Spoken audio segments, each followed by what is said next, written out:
Do you want an advantage in business? If you focus on this one thing, you will get the greatest advantage you can give to yourself as a business owner and to your team if they work for you. And that one advantage is solid organizational health. Because here's the truth: great marketing and great sales are never going to be able to solve for an unhealthy organization. Let's go. I don't know what comes next, but I couldn't care less. I refuse to be stressed. There's no fear in my chest. Hear the boom from my stairs. Walk away from the pain I've been through. This feeling I'm feeling is brand new. This the moment I break through. Welcome to 10 Minute Masterclass, your weekly mic drop for business breakthrough.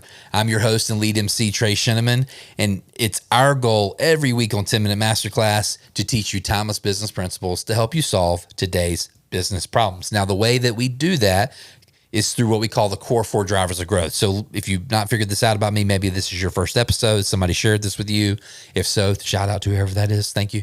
If you don't know anything about me, I have run growth for the last 16 years. About half of that time I spent running growth inside of organizations, some of which you've probably heard of before, especially if you've been around like the Christian public figure space.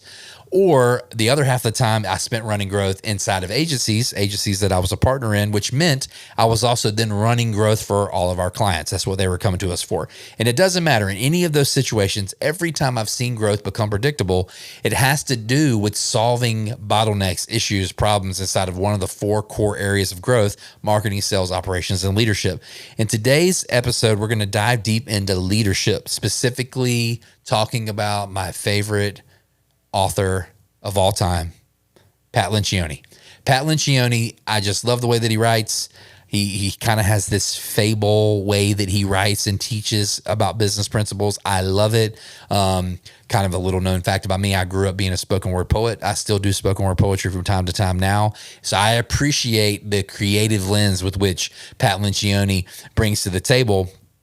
And he's written several books. He's got a lot of great books. As a matter of fact, every one of our new clients, I send them a Pat Lencioni book as a part of a welcome gift when they hire a herald. But my favorite Pat Lencioni book that we're going to do a deep dive in today is called The Advantage.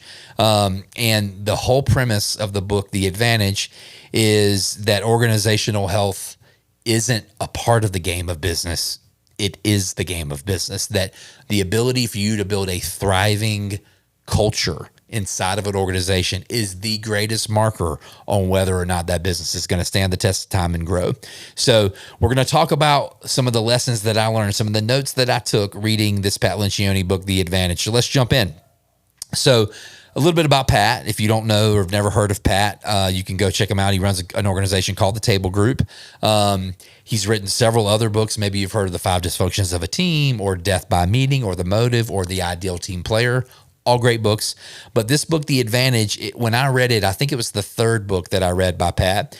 And I realized that success in a business really ultimately is a measure of healthiness. Healthiness in the founder, healthiness in the team, healthiness in the clients. Like, all those things have to be true in order for a business to grow. So being healthier in the business is actually more important than being smarter in the business or being smarter at businesses. See, most businesses, anytime I even go to networking events, and listen, I can find myself being subjected to this as well, partially because I'm a 3 on the Enneagram, and I really want to achieve and be liked and fit in and all the things. It's stuff I'm working on. But the truth is, when you go to these networking events, or you get around other businesses, or maybe you go to a conference, most of the conversation is going to be around strategy, or marketing, or sales, or technology, or systems that they're building. And it's rare for you to meet a founder and be like, oh my gosh, we just have the healthiest team culture that you've ever seen. It's the whole focus of what we're working on.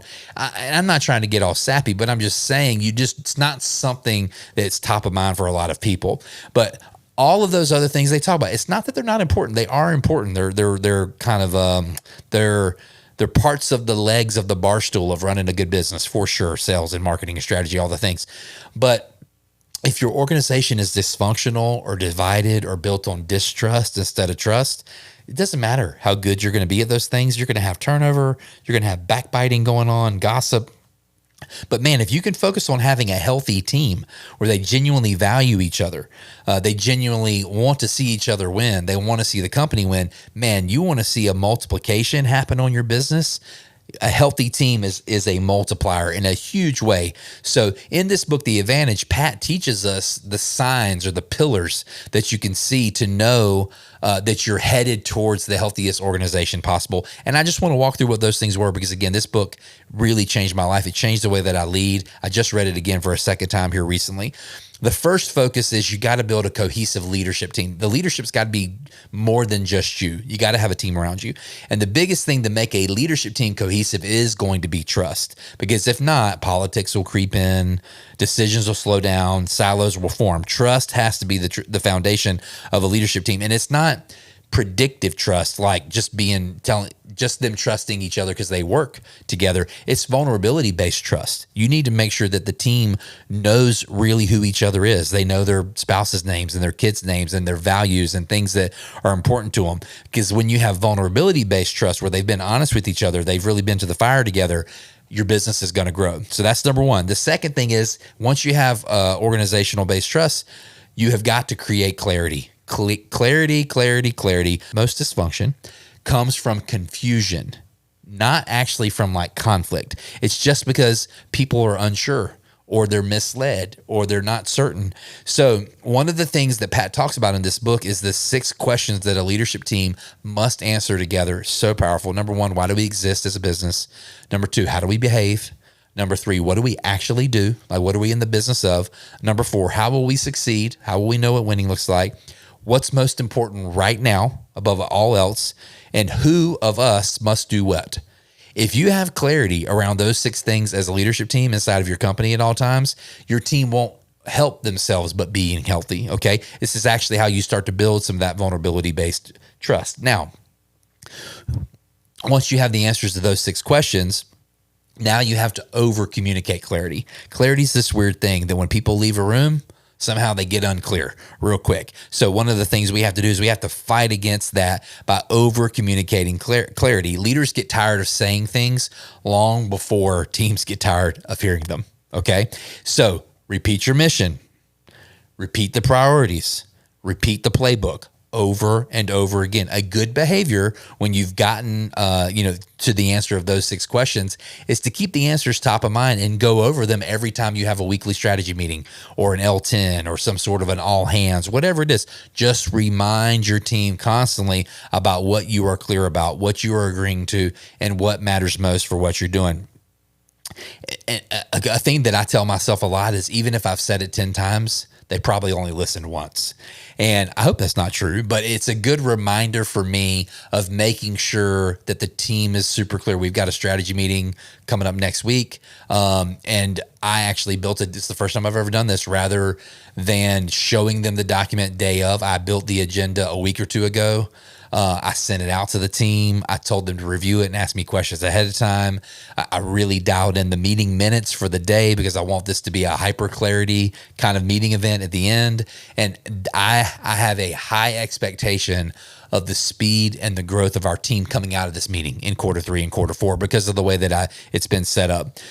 The fourth thing, so again, the first thing is a healthy leadership team. The second thing is creating clarity by answering the 6 questions. The third thing is over communicating that clarity. The fourth thing is reinforcing the clarity with your systems. Your hiring process should reinforce your culture. Your meetings should then reinforce your priorities, and your rewards that you give out should reinforce your behaviors. It's all connected. Our systems that drive for clarity, because your systems ultimately are like a whisper of your values. They show you and your team what's actually important to you.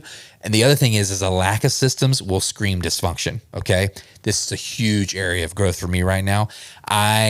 We are trying to build more systems inside of our business, and I need so much help with it. And thankfully I've got some great people around me.